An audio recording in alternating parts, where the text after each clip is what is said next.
Hey guys, in this video let's discuss what are the combinations in the chart that shows that your family will not agree for marriage. Family doesn't want you to get married to your specific partner. They don't agree for love marriage. If you want to take my personal consultation, you can check my website. You can message me on WhatsApp.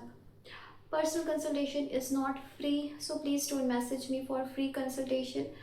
How to see a family will agree for marriage or not?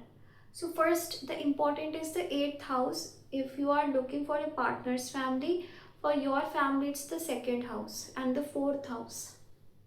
Okay, 4th house will also represent your family, 2nd house also, 8th house will represent your spouse's family.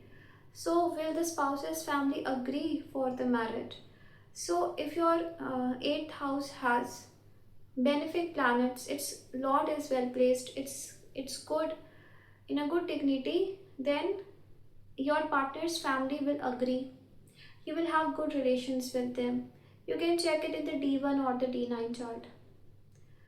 Then if 2nd house or the 4th house is good, you have benefics there, it's well placed, well aspected, then you will have then your family can agree for marriage, otherwise will not agree for marriage. Okay, then the most important thing is your 7th house, because 7th house shows will you get married or not, will there be obstructions or not. When your 7th lord is debilitated, when your 7th house is connected to malefic planets, when your 7th lord is in the 6th, 8th, 12th retrograde, afflicted, not well placed, then problems happen in marriage.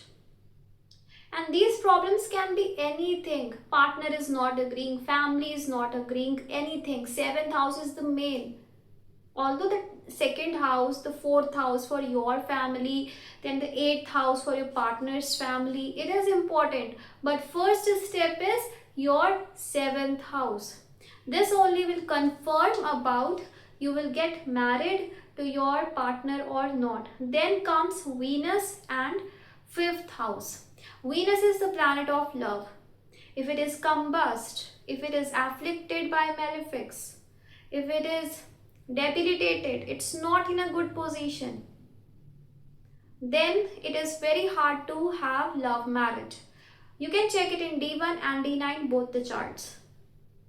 5th house is very important. If 5th house is not good, then also a problem happens in marriage, like Sun or Ketu in the 5th house. Sun, Ketu or Saturn in the 5th house can create obstruction in getting married to your partner, having love marriage. Parents are not agreeing or any problem happens when 5th house is not good. There was a lady who had Venus as the 7th lord in the 1st house in Scorpio. 5th house had Moon, Saturn and Ketu. Mars and Rahu in the 11th house. She got love marriage. Parents agreed, everything happened very smoothly for her. Even though she had Saturn, Ketu and Moon in the 5th house in Pisces. Why? Because first of all, Pisces is a calm sign. Okay, so this thing is there. Then 7th house, 7th lord in the 1st house, not afflicted by any malefic planet, well placed. This is the main reason, main thing which got her married. Okay, Mars here becomes the ascendant lord. Ascendant lord aspecting the 5th is not creating that much problem for the 5th house. So Saturn, Ketu in Pisces, where they are happy, Ketu is very good in Pisces. This is the one thing. But the main thing is her 7th lord. That's why I said 7th house is important. If it had been Virgo sign in the 5th house, there must have been some problem for sure. But it is not the Virgo sign. It is the Pisces sign, which is actually good for Ketu, for Moon, for Saturn.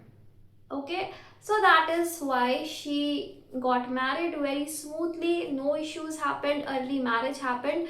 It's mainly because of the 7th house, 7th lord. Okay, Then Jupiter is the karka of marriage for women. Jupiter in her chart is in the second house in Sagittarius. Very good Jupiter, which got her married. So Jupiter is also important. Venus is important for males, and for women, Jupiter and Venus both are important to check they will have love marriage and marriage will be smooth or not. If you are looking for arranged marriage, you can skip Venus for women, but Jupiter will be seen. If you are looking for love marriage, then Venus is important. Okay, so Jupiter is the karka of marriage. So if it is not good, it's in the 6th, 8th or 12th, debilitated, affected by malefics, retrograde, then also this creates problem in getting married. Not only love marriage, but any kind of marriage. Okay, this you can check it in the D1 also, in the D9 also. Then when the second house, 4th house or the 8th house of the Trim Shamsa chart, D60 chart are afflicted, then also your or your spouse's parents can create problem in marriage. Okay, this also you have to check.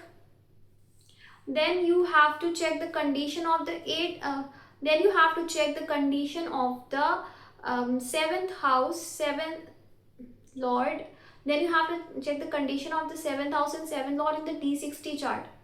Okay, you have to check the 7th house and 7th lord of the D60, and also the 7th lord of the D1 in the D60. If it is afflicted, not good, then also family can create problem in marriage. Then you also have to check the 4th house, 2nd house, 8th house in the D60 chart. This also shows this thing. Okay, so family will agree or not. This way you have to check. The main thing is that 7th house should be good, and 8th house shows your partner family will agree or not. 4th house and 2nd house shows your family will agree or not. Okay, this way you will be able to find out about marriage, right? So what are the remedies? One remedy I'll share is that one simple remedy, that if your parents are not agreeing, take their photo and ask forgiveness from them for a past life karma. Dear my parents, please forgive me for my past life karma, because of which today you are not agreeing for my marriage. I'm very much sorry for it. Please forgive me. Please bless me so that I can get married to my desired partner. Please support. Please agree. I will be really grateful to you. Then if your partner's family is not agreeing, you can take their picture and ask forgiveness to them that they agree in the same way. It's a very effective thing, because if they are not agreeing, it's because of your past life karma, right? So if your past life karmas, if you ask forgiveness for past karmas, they will definitely agree. Whatever issue you face in your life is because of your past karmas. When you ask forgiveness for your past karma, things start working out for you. Okay, so I hope this video is helpful. May God bless you. Take care. Bye.